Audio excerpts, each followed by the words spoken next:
Eu não sabia se eu ficava olhando as coisas da festa. Eu fiquei meio assim, porque, cara, que lugar lindo, que igreja linda. Vocês todos são lindos. Estou muito feliz, de verdade, agradecer a recepção de vocês. E eu tenho um mega desafio hoje. Então, assim, dizer para vocês que eu estou aqui meio ansiosa por esse momento. Porque desde o dia que a pastora conversou comigo, que a Jéssica falou comigo, Deus ele tem me incomodado muito. E eu fiquei assim, meu Deus, como que eu vou falar isso? Como? Mas eu tenho uma grande missão hoje para trazer uma palavra para vocês. E eu quero saber se vocês estão preparados.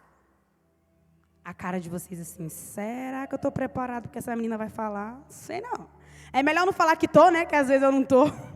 Mas Deus ele tem me incomodado muito, por quê? Essa série de palavras, eu que escrevi essa série. E desde quando eu comecei a escrever essa série, eu fiquei pensando muito sobre o que ela significava. Às vezes a gente olha assim, né? Peregrinos. O que é um peregrino?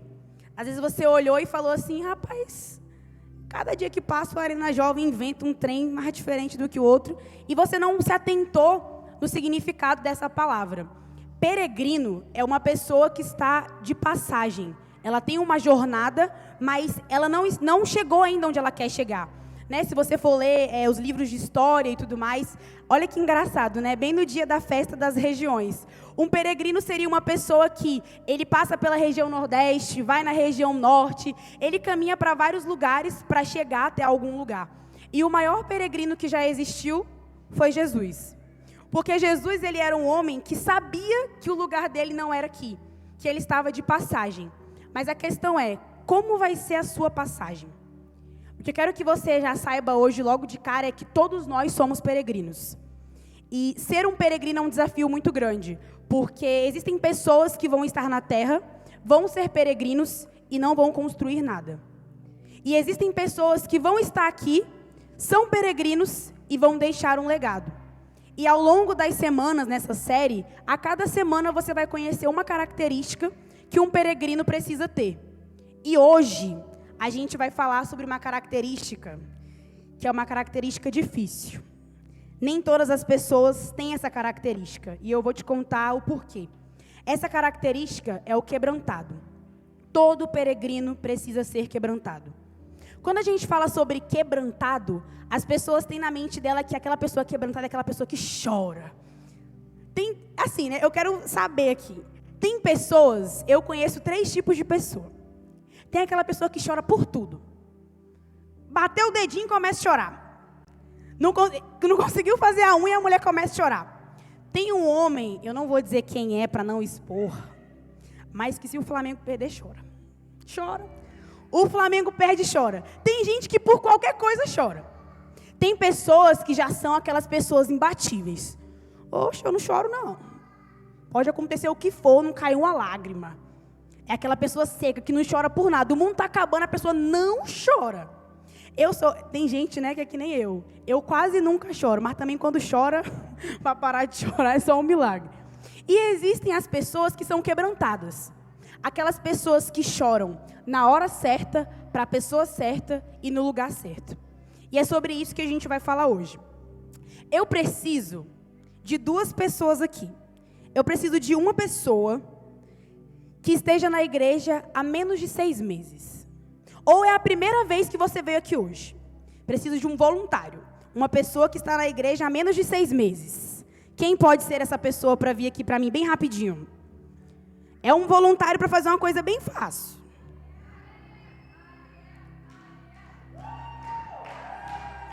Temos um preferido. Ariel, eu vou te entregar isso aqui. Quero que você guarde no seu bolso e não abra. Só guarde. Você é o meu Ariel, o voluntário de hoje. E eu preciso de uma pessoa agora. Vamos ver quem vai ser o escolhido. Tem uma torcida aqui, né? Eu preciso de um homem forte. Agora é hora do bodybuilder. Aquele que posta foto na academia, o de hoje está pago. Eu preciso de um homem forte para poder carregar essa caixa aqui para mim. Quem será esse homem que vai vir aqui?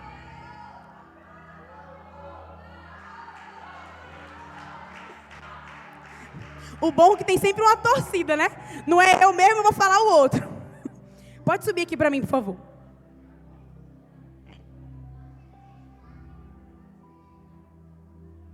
vou te pedir um favor, Haroldo, né?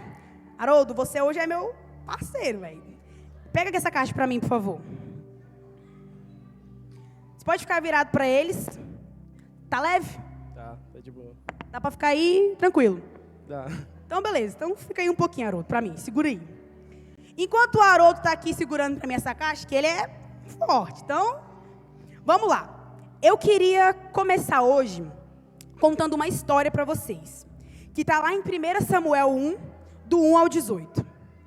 Essa é uma história que eu nem sei se todo mundo aqui já ouviu. Quantos aqui conhecem Samuel?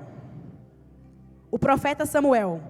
Aquele que foi na casa de Jessé e disse que Davi seria rei. Quem conhece Samuel? Samuel quase todo mundo conhece. A história que eu vou contar hoje é de uma pessoa que foi fundamental na vida de Samuel. E é uma história que poucas pessoas conhecem. Está lá em 1 Samuel 1, do 1 ao 18. Diz assim: havia um homem da tribo de Efraim, chamado Eucana, que vivia na cidade de Ramá, na região montanhosa de Efraim. Todos os anos, Eucana saía da sua cidade e ia a Siló, a fim de adorar e oferecer sacrifícios ao Senhor Todo-Poderoso. Eu vou pulando alguns aqui por causa do tempo. Eucana tinha duas mulheres, Ana e Penina. Todas as vezes que Eucana ia dar um sacrifício, para Ana, que ele amava mais, ele dava 2 vezes mais. E para Penina, ele entregava só a quantidade certa. Eucana amava muito Ana, embora o Senhor não permitisse que ela tivesse filhos. Ou seja, Ana era estéril. Penina, que era sua rival, a provocava e humilhava, porque o Senhor não permitia que ela tivesse filhos. Ou seja, existiam 2 mulheres. Existia Eucana, que era o marido, e existia Ana e Penina. Ana e Penina. Todo mundo tem uma Penina. Já você vai descobrir por quê. Um dia, Ana estava chorando muito. E Eucana chegou nela e perguntou assim: Ana, por que você está chorando? Por que você não come? Por que você está sempre triste? Por acaso, eu não sou muito melhor do que 10 filhos? Ou seja, todas as vezes, olha isso, a Bíblia fala que todas as vezes que Eucana ia fazer um sacrifício, para Ana ele fazia 2 vezes mais. Só que Ana estava sempre chorando e sempre triste. E um dia Eucana chega para ela e fala assim: Ana, eu não sou suficiente? Eu não tenho muito mais valor do que 10 filhos? E Ana continuava chorando e continuava sofrendo. Vamos lembrar aqui que Ana tinha uma companheira. Não uma companheira boa, né? Ela tinha uma colega do bem, que era Penina. Todo mundo tem uma Penina. Se a sua Penina está aqui, não precisa olhar para ela. O que é a sua Penina? É aquela pessoa no seu trabalho, às vezes, que ela faz de tudo para te prejudicar. A sua Penina, muitas vezes, é um problema que você tem com a sua família. Algumas pessoas têm um problema com seu pai. Às vezes, o seu pai é a sua Penina. É uma pessoa que te feriu e que você não consegue perdoar. Às vezes, a sua Penina é um relacionamento que você teve. Uma pessoa que te feriu muito e que te incomoda muito. Mas todo mundo tem uma Penina. É aquela pessoa que te humilha, é aquela pessoa que te provoca, é aquela situação que te dá um desconforto. Existem pessoas que estão na igreja há anos. Às vezes você veio hoje aqui pela primeira vez. Mas uma coisa eu e você temos em comum. Todo mundo tem uma Penina. Todo mundo tem uma situação que te incomoda, uma coisa que te fere, uma coisa que você fica assim: a minha vida seria tão mais fácil se não tivesse isso. Eu já teria realizado todos os meus sonhos se não fosse isso. Para uns é a vida financeira, para outros é a vida emocional. Mas eu sei que se você veio aqui hoje, você não veio aqui à toa. Se você veio aqui hoje, é porque Deus quer te dizer uma coisa. Não importa se você tem 1, 2, 3 ou 10 peninas. O mais importante é que você tenha Deus. E o que acontece daqui para frente, eu vou continuar lendo. Depois de Eucana chegar em Ana questionando isso, certa vez eles estavam em Siló e tinham acabado de comer. Eli, o sacerdote, estava sentado na sua cadeira, na porta da tenda sagrada. Ana se levantou, aflita e chorando muito, e orou a Deus, dizendo: Senhor Todo-Poderoso, olha para mim, sua serva, vê a minha aflição e lembra de mim. Não esqueças de mim. Se você me der um filho, prometo que dedicarei a ti por toda a vida. E prometo que ele nunca cortará o cabelo. Ana continuou orando ao Senhor durante tanto tempo que Eli começou a prestar atenção nela. Nesse momento aqui, Ana começa a chorar diante de Deus. Como eu falei para vocês, né? Ana tinha Penina e ela passava o tempo inteiro chorando e reclamando porque não tinha filhos. Ana ficava reclamando para Eucana, Ana reclamava para Penina, Ana reclamava para todo mundo, porque ela não tinha um filho. Ela não queria saber se Eucana amava ela, ela não queria saber o que eles tinham, ela queria um filho. E eu sei que muitos aqui querem uma coisa. Você quer alguma coisa de Deus. Você não vem para a igreja à toa. Você não busca Deus à toa. Tem algo no seu coração, tem um sonho que às vezes você não compartilhou com ninguém, algo que você quer muito. Só que, muitas vezes, a gente abre o que a gente quer, a gente abre os nossos pedidos para as pessoas erradas.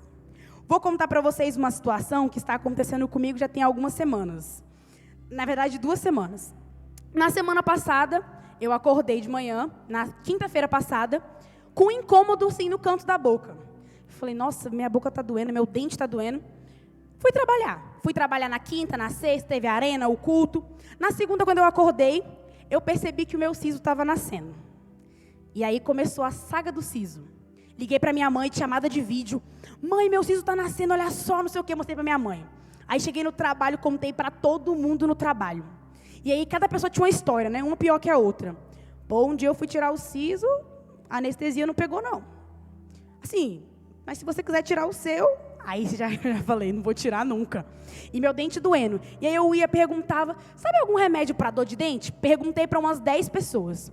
Comecei a tomar o remédio e tal, estou tomando o remédio, tem doído muito, está doendo muito. Mas enfim, seguiu a vida. Aí hoje, no caminho para vir para cá, eu fiquei pensando no meu siso. Falei, pô, contei para todo mundo do meu siso, vou contar lá para a galera. Eu só esqueci de contar para uma pessoa. Para o dentista. Eu já contei para todo mundo. Contei aqui agora para vocês. Mas eu ainda não fui no dentista.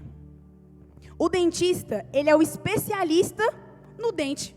Se eu chegar lá e falar para ele que meu siso está nascendo, ele vai ser a pessoa perfeita para dizer o que eu preciso fazer, o que eu preciso tomar, quando eu vou tirar. Beleza, Carol, mas o que isso tem a ver com o que você está falando? Se eu tivesse com uma dor no pé, eu ia procurar o ortopedista. Se você tem uma criança pequena e ela está doente, você leva ela no pediatra. Porque você precisa levar aquela pessoa no especialista para resolver aquele problema. Muitos aqui hoje têm muitos problemas. E você já procurou várias pessoas, já compartilhou com várias pessoas.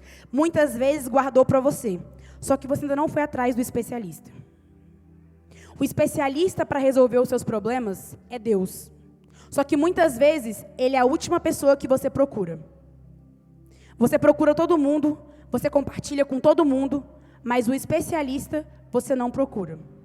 Ana tinha reclamado para Penina, Ana tinha reclamado para Eucana, Ana tinha reclamado para todo mundo. Até o momento que ela colocou isso diante de Deus. Quando Ana se ajoelha diante de Deus e ela chora, pedindo por um filho, o filho que ela recebe é Samuel, que é um profeta. Existe uma vida antes e uma vida depois de Samuel. Existia a Ana, que ficava chorando e chorando e chorando, porque queria um filho. E existe a Ana, que é a mãe do profeta que levantou o rei Davi. Depois que o milagre acontece, nunca mais você vê na Bíblia Ana chorando por causa de um filho, porque ela já tinha o filho. Depois que você recebe o seu milagre, você não chora mais por aquele milagre, porque você recebeu ele. Só que a gente sabe que até o milagre acontecer, existe um sofrimento. Até acontecer aquilo que você espera, leva tempo. Às vezes o que você está esperando é a conversão de alguém que você ama. Às vezes o que você está esperando é o emprego que você sonha. Às vezes o que você está esperando é ter um casamento de sucesso. Às vezes o que você está esperando é ver a sua equipe crescer. Eu não sei o que você está esperando, mas eu sei o quanto dói esperar por alguma coisa e não ver isso acontecer. É muito doido porque Ana sofreu muito. Mas quase ninguém fala dessa história. Agora, sobre a história do homem que vai na casa de Jessé para levantar um rei, todo mundo fala. Todo mundo sabe quem é Davi. Só que Davi só se tornou um rei porque um profeta foi na casa dele. E esse profeta só nasceu porque uma mulher chorou e clamou diante de Deus. E às vezes, o milagre que você espera, ele está chegando. Vai acontecer. Só que você ainda não veio para o altar clamar e chorar diante de Deus. Um peregrino, ele é um quebrantado, porque o sofrimento, sem ser apresentado para Deus, ele é só sofrimento. Você vai chorar, vai sofrer, e isso não significa nada. O sofrimento vazio é só sofrimento. Mas, quando você coloca o sofrimento diante de Deus, isso gera um milagre. E eu trouxe aqui, gente, eu sou a louca das coisas, né? Eu trouxe aqui 3 medalhas. Quando eu era mais nova, eu era atleta. Hoje em dia, meu Deus do céu, mas acontece, né? A gente tem aqui um atleta representando. Quando eu era mais nova, eu era atleta. E eu tenho uma caixa com mais de 50 medalhas. Se você me perguntar onde eu ganhei, como foi, o que aconteceu, eu não me lembro. Eu não consigo lembrar. Eu tento, eu vejo as fotos, mas eu não lembro nada daquele dia. Mas se você me perguntar a história dessas 3 medalhas, eu sei. Eu procurei elas hoje muito, porque eu falei, cara, eu sabia que isso ia servir para alguma coisa um dia. Eu era atleta e eu fazia atletismo, né? Eu corria. E eu lembro que teve uma competição, que foi a competição mais esperada da minha vida.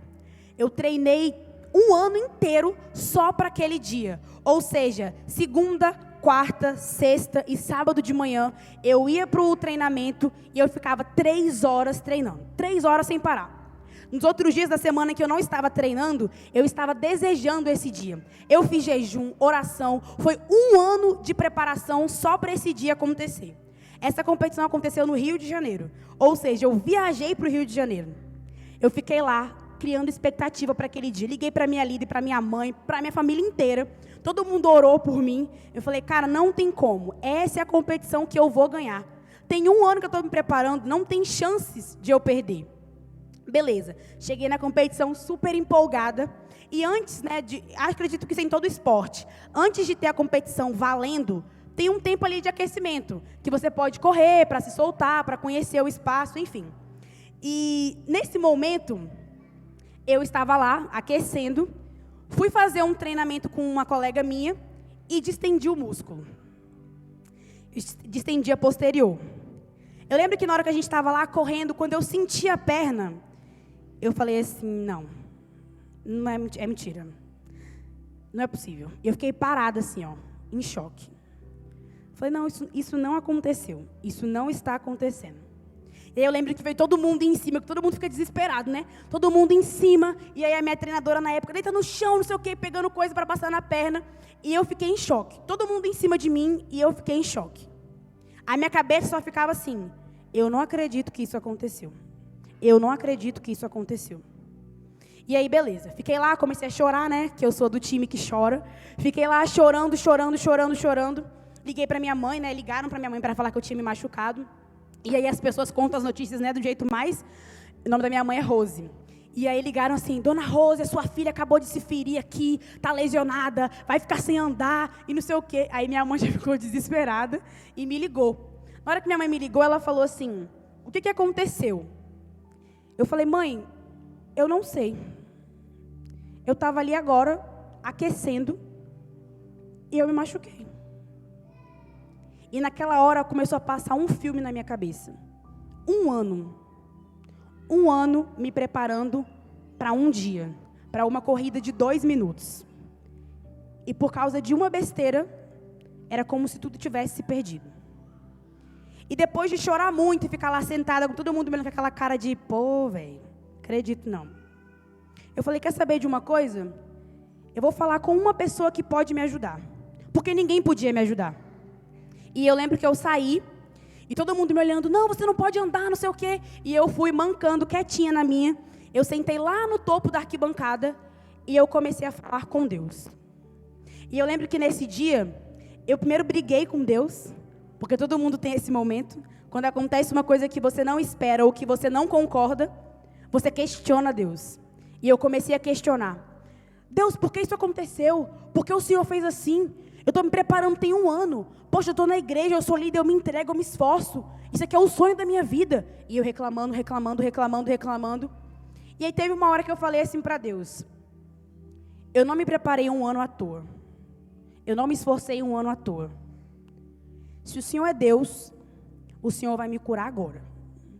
Aí não curou, né? Porque não aconteceu. E aí eu continuei com a perna doendo, desci chorando, indignado, estava com muita raiva. E aí a minha treinadora virou para mim e falou assim: e aí, o que você vai fazer? Aí eu fiquei: nada. Vou ficar sentada, a gente vai voltar para Brasília, eu me esforço mais 1 ano, e no ano que vem eu volto. Ela me falou uma coisa, e olha que ela nem é cristã. Ela falou assim: você se preparou 1 ano, se dedicou 1 ano para desistir agora? E eu fiquei com aquilo na minha cabeça. Eu falei, mas não é questão de desistir. Eu não tenho como. Às vezes você olha para a Ana e fala assim: beleza, ela queria ter filhos, mas ela era estéril, não tinha como. Tem coisa que você olha na sua vida e fala assim: Carol, é porque você não conhece a minha vida. Beleza, Deus é Deus, mas nisso aqui não tem como. Tem anos que eu espero por isso. Eu venho para a igreja todos os dias e nada acontece e nada muda. Você está falando isso daí porque a sua vida é fácil, você não conhece a minha vida. Tem coisas que você olha e fala assim: beleza, não tem como. Só que porque não é porque tem algo que para você não dá certo, que para Deus não dá certo. Quando uma coisa não está dando certo para você, não quer dizer que para Deus esteja dando errado. E quando ela falou isso, tipo, e aí, você vai desistir? Eu olhei para a cara dela e falei assim: não, eu vou correr mesmo assim. E aí começou aquela coisa, né? Tinha um cara lá do SAMU, ele: não, se você correr, você vai se lesionar, vai piorar, não sei o quê. Aí liguei para minha mãe. Falei: mãe, olha só, a situação é a seguinte: eu estou machucada, mas eu quero competir do mesmo jeito. Pelo menos dizer que eu fui lá e tentei o que eu terminei. Aí na minha cabeça, né, já veio aqueles filmes que o cara tá correndo e não consegue, aí vem alguém na pista, ajuda ele. Eu pensei, maior filme motivacional. Eu falei: não, mãe, vai dar certo. Minha mãe falou assim: você acha que consegue? A minha mãe é a pessoa que mais acredita em mim na vida. Eu falei assim: eu acho que eu não consigo não, mas eu quero tentar. Ela: então se você quer tentar, Carolina, você tem a minha autorização. O médico, eu era menor de idade, então precisava da autorização dela. E ela deixou. Eu não sei quantos aqui conhecem uma corrida de atletismo, mas você já não começa correndo, né? Você se prepara, cada corredor fica numa raia diferente, que é uma linha diferente. Eu fiquei lá na minha parada, me preparei, tem toda uma preparação para você começar a correr. E quando alguém vai dar, tipo, a largada, é um tiro, né? Esse tiro, eu conseguiria descrever ele totalmente. Eu consigo dizer quem estava na arquibancada, eu consigo dizer quem estava do meu lado, eu consigo dizer a roupa que eu estava vestida. Eu nunca vou esquecer esse dia. Quando eu ouvi o tiro, a única coisa que vinha na minha cabeça era: corre. Foi isso que você veio fazer aqui. Corre. Beleza, eu comecei a correr e sentindo muita dor. E aí eu corri, né? Eu corri 400 metros. E no final das contas, eu ganhei essa medalha aqui, que é uma medalha de prata. Dia 13 de outubro de 2014. Eu lembro que, quando acabou, você sobe no pódio, né, para receber aquela medalha e tudo mais. Eu lembro que quem veio colocar a medalha foi o médico, o homem que tinha me atendido. Escolheram ele lá, enfim, porque ele tinha me ajudado e tudo mais, beleza. Quando ele veio colocar a medalha em mim, ele me perguntou assim: você é crente, né? Aquela cara assim de: você é crente, né? Aí eu, chorando, falei: sou. Ele falou: você tem que ser crente mesmo, porque só Deus para fazer isso. Glória a Deus. E essa medalha me marcou muito, não porque eu fiquei em segundo lugar, mas por conta do sofrimento que eu passei para alcançar essa medalha. Tem uma coisa na sua vida que você sofre muito por isso. Eu não sei o que é, mas você sabe. Uma coisa lá dentro de você que você às vezes tem vergonha de contar para as pessoas. ou que você não gosta nem de lembrar, porque você sabe que se você lembrar você vai chorar, ou se você lembrar você vai sofrer, e aí você prefere esconder isso. Esse sofrimento, isso que às vezes você tem medo, isso que às vezes te faz chorar, vai se tornar a sua melhor medalha. Vai se tornar a sua maior conquista. E como eu falei, existe uma vida para Ana antes e depois de Samuel. Existe uma vida antes e depois do milagre. Para todo mundo. Tudo que você está sofrendo hoje é um sofrimento. Quando o milagre acontece, tudo aquilo que veio antes é um testemunho. Tudo aquilo que veio antes, tudo aquilo que doeu antes, não tem o mesmo valor do que a sua medalha. Eu fico pensando, não importa o quanto doeu aquele dia, eu tenho a minha medalha. Não importa o quanto você está sofrendo, não importa o quão difícil tem sido, você vai ter a sua medalha. E quando isso acontecer, é só isso que vai importar. As outras coisas já não vão ter mais valor. Tem um versículo que eu gosto muito, que está lá em 2 Coríntios 4, o 8 e o 9. É um dos meus versículos preferidos. Lá diz assim: muitas vezes ficamos aflitos, mas não somos derrotados. Algumas vezes ficamos em dúvida, mas nunca ficamos desesperados. Temos muitos inimigos, mas nunca nos falta um amigo. Às vezes somos gravemente feridos, mas nunca somos destruídos. Eu gosto muito desse versículo, porque ele deixa muito claro uma coisa. Você pode estar na sua pior fase, passando pelo seu pior momento, enfrentando a pior dificuldade. Não é o fim. E um peregrino precisa ser quebrantado por quê? Todas as vezes que vier uma dificuldade, todas as vezes que você tiver um problema, todas as vezes que acontecer uma coisa que você pensar assim, acabou. Você precisa lembrar de uma coisa. Não é o fim. Tem uma frase que eu gosto muito, eu digo muito ela, que diz assim, no final, sempre dá certo.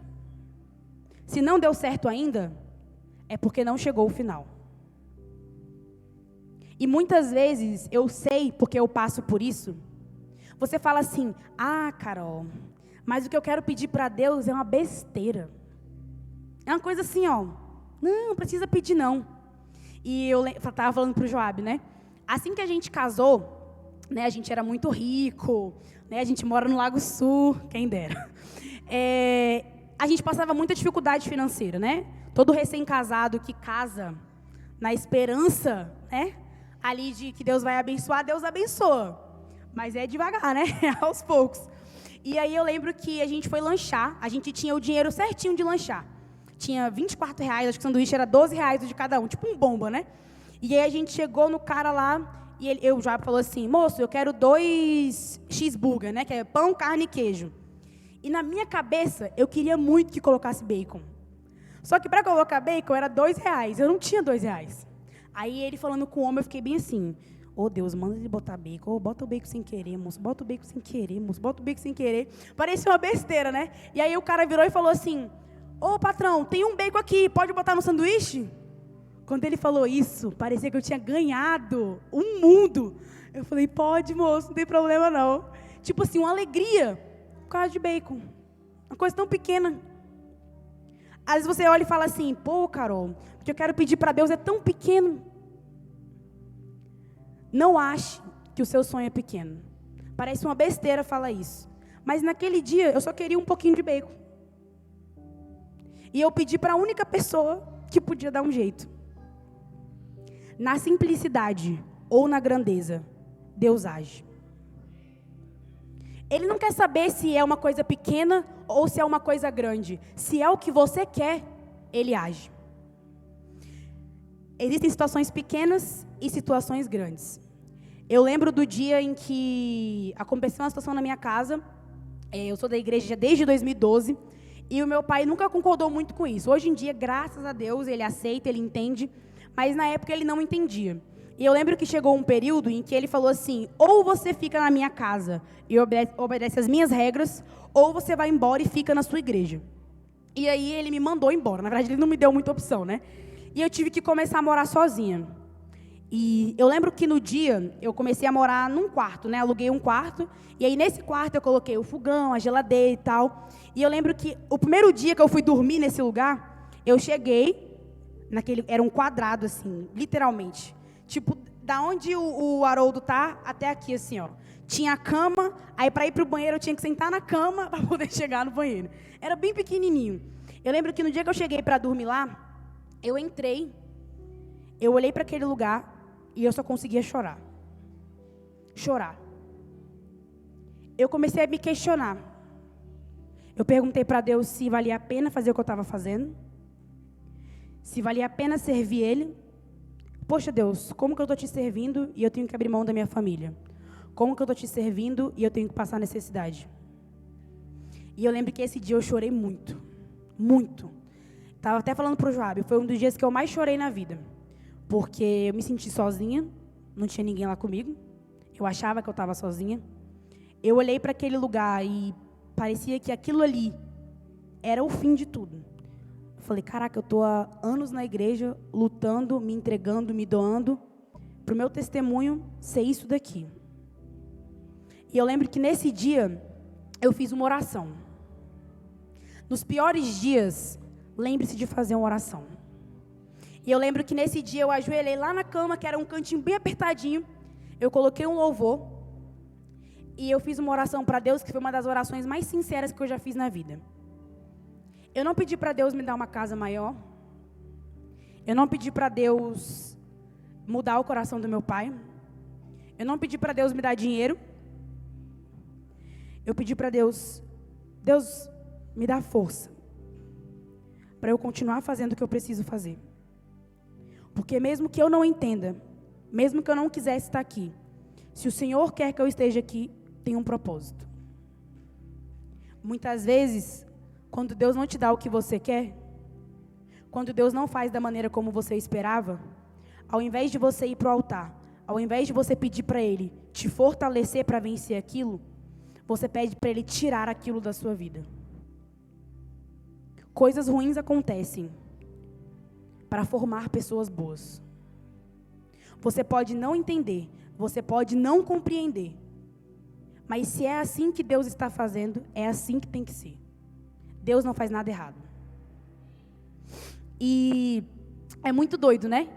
Existiu o dia que eu pedi um pouquinho de bacon e um dia que eu pedi força para continuar vivendo. Na simplicidade e na grandeza. Não importa se o que você está pedindo é muito simples ou o que você está pedindo é algo que você acha muito difícil. Deus age. E nós precisamos entender isso. Você pode contar para o mundo inteiro. Você pode chorar para quem você quiser. Enquanto você não clama, enquanto você não coloca diante de Deus, você pode ter uma única convicção. Em algum momento aquilo vai acontecer, se for para acontecer. Mas poderia acontecer bem mais rápido, se você pedisse para a pessoa certa. Não chore para as pessoas erradas. Não chore nos lugares errados.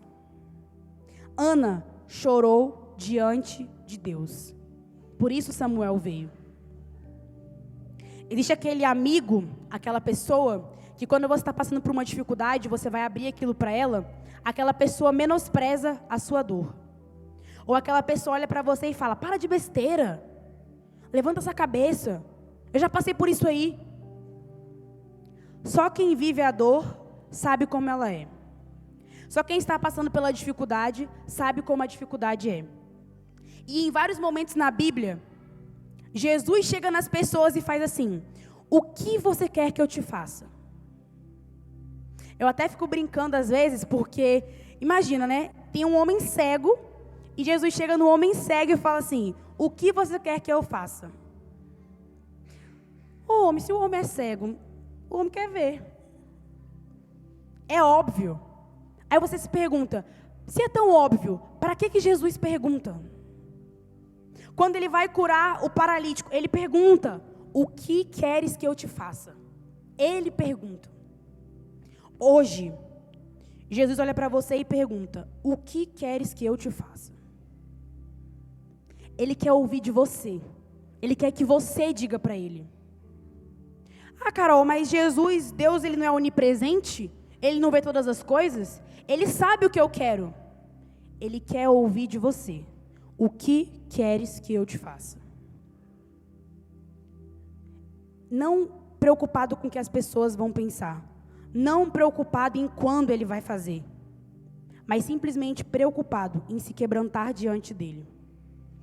O peregrino precisa ser quebrantado porque ele precisa chorar diante de Deus. Ele precisa colocar o que tem dentro dele diante de Deus. Talvez outras pessoas julguem você pelo que você quer. Talvez outras pessoas olhem para você e digam assim: isso aí que você quer é impossível. Meu sonho é ter minha casa própria. Aí a pessoa que não tem, ela vai dizer para você: isso é porque você é muito novo. Isso é muito difícil. Às vezes você quer ter um casamento de sucesso. E a pessoa que não tem, ela vai dizer para você assim: todo casamento tem briga. Você vai brigar para sempre. Não cria expectativa, não.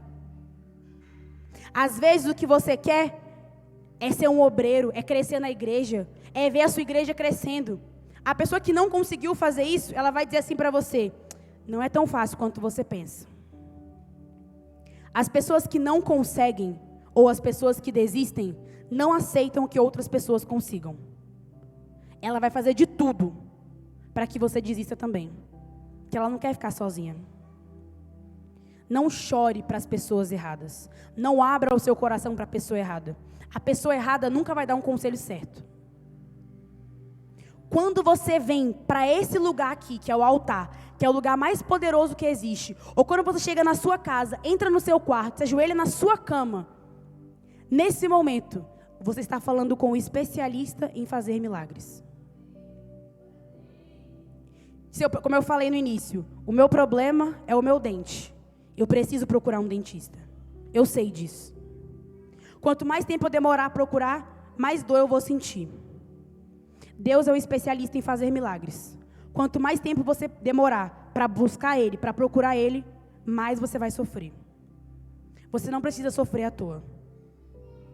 O Haroldo, coitado, veio para o Arena hoje, queria ficar sentado ali de boa. Tá de boa aí, Haroldo? Vou ficar aí, né? Então, vamos continuar. Eu pedi para o Haroldo ficar, a cara dele. Eu pedi para o Haroldo ficar aqui, e eu queria falar uma coisa sobre isso daqui. Eu pedi um voluntário, a torcida chamou o Haroldo, ele veio e está aqui segurando a caixa. Eu ia deixar aí até o final, mas eu vou dizer uma coisa para você. Tem muitas coisas na sua vida que você está assim, segurando. No início, parece leve. Pô, estou aqui segurando essa caixa, beleza. Você consegue ficar aqui 4 dias segurando essa caixa, Haroldo? Não, né? Obrigada. Não consegue. No início você fala assim: eu vou segurando assim mesmo, tá tranquilo. Eu vou carregando assim mesmo, tá tranquilo. Até que tem um momento que pesa. Eu ia deixar o Haroldo aí até ele pedir para sair. Falar: não, Carol, deixa essa caixa aqui. Mas pode ir lá, Haroldo, obrigada. Agora pode deixar aqui. Por que eu pedi para ele? Obrigado, viu?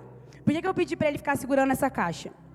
Se ele virasse para mim em qualquer momento e falasse: Carol, eu posso deixar aqui? Era só isso? Eu ia falar: obrigado, Haroldo, pode ir lá. Mas ele não disse. Então eu ia deixar aí. Tem coisa na sua vida que é desse mesmo jeito. Deus está assim, ó. Não, eu vou esperar ela vir falar, né? Quando ela falar. E aí ele está esperando anos você ir falar.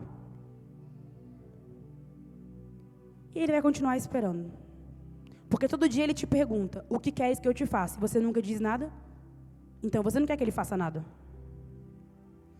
Carol, mas eu já reclamei isso para todo mundo. Eu já falei para o meu líder, para minha mãe, para minha esposa, para o universo. Já falei para todo mundo. Enquanto você falou para todo mundo, você murmurou. Você reclamou. Você contou o que está acontecendo. Quando você vem e conta para Deus, você clamou. E quando você clama, Ele te atende. O que falta muitas vezes nas pessoas é pedir para a pessoa certa. Deus é o especialista em fazer milagres. independente de qual milagre seja. Mas você precisa procurar o especialista. Você precisa procurar Deus. Você precisa colocar diante dele. Eu trouxe aqui, pedi para a Jéssica me ajudar, né? Para ela me dar um copo descartável. Isso aqui é um copo descartável. Isso aqui é um copo de vidro. Eu fiquei pensando, por que eu trouxe esse copo de vidro lá da minha casa, né? Podia ter pegado aqui, oh meu Deus. Mas enfim, o copo de vidro e o copo de plástico. Na nossa vida, existem dois tipos de situação. Quero que você lembre disso. Existem situações que são como um copo descartável e situações que são como um copo de vidro. Como que é isso, Carol? Me explica. Um copo descartável, você usa, ele suja, e o que você faz? Joga fora. Alguém aqui lava copo descartável? Não, gente, graças a Deus, viu? Copo descartável para jogar fora. Você usa, ele suja, você joga fora e pega outro. Um copo de vidro é um pouquinho diferente. Você usa, suja, o que você faz? Lava. Lava, seca e guarda. Quando você tem um marido muito legal, ele lava, ele seca e ele guarda. Não é não, amor? Isso aí, né? Obrigada. O copo de vidro você não suja e joga fora. Você limpa para usar novamente. O copo descartável não. Tem coisas na sua vida, situações, que são como um copo descartável. Elas aconteceram, te marcaram e você precisa jogar fora. Só que tem vezes que você fica limpando e tentando usar de novo. Não, mas se eu fizer assim, mas também não foi tão ruim assim. Mas é para jogar fora. Acabou. Cumpriu o propósito. Tem pessoas que pegam uma dor que você viveu há anos atrás e se apegam a essa dor. Você não sabe o quanto eu sofri. Você não sabe como foi difícil. Você não sabe como... Todas as vezes que você fala sobre isso, te fere novamente. Existem coisas que acontecem com você, que serviram para acontecer, te ensinar, e você precisa deixar isso para trás. Não é para você carregar com você. E existem coisas que acontecem com você, que são como um copo de vidro. Aconteceu, sujou, você aprendeu e guarda aquilo para você não esquecer de novo. Vou te dar um exemplo disso. Eu sou uma pessoa que amo gastar. O meu salário do mês que vem eu já gastei, que eu gosto de gastar. E eu aprendi uma lição. Teve um dia, eu recebi o meu salário. Todo mundo já deve ter feito isso, né? Eu acredito. Vou contar aqui, vou expor para vocês. Aquele salário que você já fez vários planos com ele, né? Eu vou comprar um tênis, eu vou comprar isso, eu vou fazer isso e tal. Eu recebi meu salário e antes de chegar em casa eu falei assim, eu vou passar na rodoviária rapidinho, eu vou subir ali no conjunto rapidinho e depois eu vou para casa. Fui no conjunto, comprei um tênis, eu falei, não, só um tênis aqui, foi descontou só um pouquinho, tá de boa. Aí eu fui na C&A, comprei uma calça, não, só um tênis e uma calça, nada demais. Falei, pô, faz um tempão que eu não como McDonald's, trabalhei, mereço. O tênis, a calça, o McDonald's, não, tá tranquilo. Fui lá e comprei um McDonald's. Aí, tô descendo na escada da rodoviária e falei, pô, precisava de um relógio, velho. Rodoviária é baratinho, um relógio aqui, tranquilo aqui. Beleza, cheguei em casa empolgada, com meu tênis, minha calça, meu relógio, tinha comprado um McDonald's. Aí eu fui abrir a minha conta, eu falei, rapaz, tá faltando dinheiro aqui, né? Tem que pagar o aluguel. Não, mas foi só um tênis. E eu aprendi uma lição nesse dia. Não gaste com coisas bobas antes de cumprir os seus deveres. Parece uma coisa besta, mas eu aprendi a lição. Hoje, quando eu recebo meu salário, eu tiro meu dízimo, o meu parceiro de Deus, pago as minhas contas. E quando sobra o dinheiro, eu vejo com o que eu posso gastar. Foi uma situação que eu errei, aprendi e guardei a lição. Tem coisas que são assim na sua vida. Eu sei que você passou, eu sei que doeu, eu espero que você tenha aprendido. Guarde isso para não errar novamente. E existem coisas que acontecem com você, aconteceu e acabou. Deixa isso para lá. Não precisa você se apegar a isso. E cadê meu amigo Ariel? Vem cá, meu amigo, tá? Achou, né, que eu tinha esquecido. Ariel, vou pedir para você subir aqui e vou pedir para você ler esse envelope que eu te entreguei no início. O que está dizendo do lado de fora e o que está dizendo do lado de dentro? Leia em dias bons e em dias maus.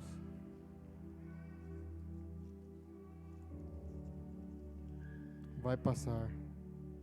Só isso? Obrigada. Leia em dias bons e leia em dias maus. Vai passar. Uma mensagem simples, mas que significa muito. Eu não sei o que você está passando, mas vai passar. E hoje, para a gente encerrar, eu quero que você fale isso, que você abra o seu coração para um especialista, para a única pessoa que pode solucionar e resolver os seus problemas. Eu quero convidar você a vir no altar. Mas eu quero que você venha aqui, você que tem uma situação ou alguma coisa que você sabe que você precisa colocar diante de Deus. Eu quero que você venha até aqui, que você se ajoelhe. Ninguém vai ficar olhando para você, mas eu quero que você venha até aqui. Não tenha medo ou vergonha. Como eu falei hoje, a característica mais importante que uma pessoa precisa ter é se quebrantar diante de Deus. Se você não quiser vir aqui na frente, eu quero que você feche os seus olhos aonde você está. Mas se você puder vir no altar, venha. Venha até aqui e se ajoelhe nesse lugar. Às vezes você já falou para todo mundo sobre essa situação. E você ainda não falou com a pessoa que é a pessoa mais importante que existe. Eu quero que você escute essa música. E o Espírito Santo, ele vai falar com você hoje. Mas ele quer te ouvir. O que queres que eu te faça? Ele quer ouvir de você.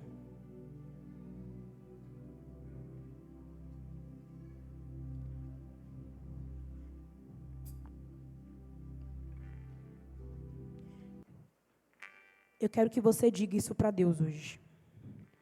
Não fique com seus olhos abertos, nem olhando para as pessoas que estão ao redor de você. Hoje é o dia que Deus escolheu para falar com você e para ouvir você. Como eu falei desde o início, Ele quer ouvir de você. O que queres que eu te faça?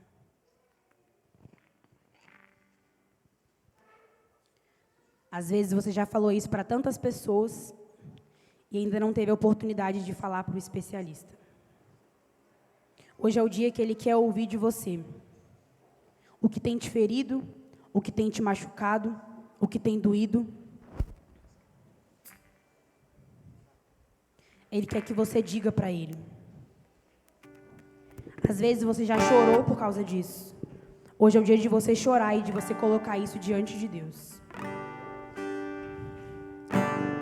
Não acabou, espalharam por aí que já terminou e quero teu fim, mas não terminou. Se enganou quem pensou